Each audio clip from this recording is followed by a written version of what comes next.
எங்கள் ரிலேஷன் ஒருத்தர், எங்கள் அண்ணன் ஆர்ட் டைரக்டரு. அவர் வீட்டில் நான் தங்கி அவர்கிட்ட வந்து அவர் சினிமாவில் வேலை பார்க்கணுன்னு வந்தேன். அவர் ஒரு பெரிய ஸ்டூடியோவில் இருந்தார். அந்த ஸ்டூடியோவில் டார்க் ரூம்னு ஒன்று இருக்கும், தெரியுமா உங்களுக்கு?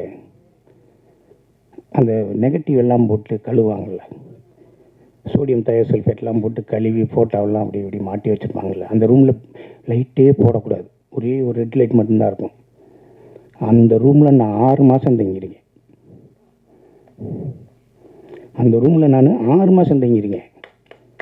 எப்போ போவேன் தெரியுமா உங்களுக்கு? 10 மணிக்கு ஸ்டுடியோ அடைச்ச உடனே நான் போய் படுப்பேன். ஸ்டுடியோ ஆரம்பித்து வேலைக்கு வர்றதுக்குள்ளே நான் கிளம்பி போயிடுவேன்.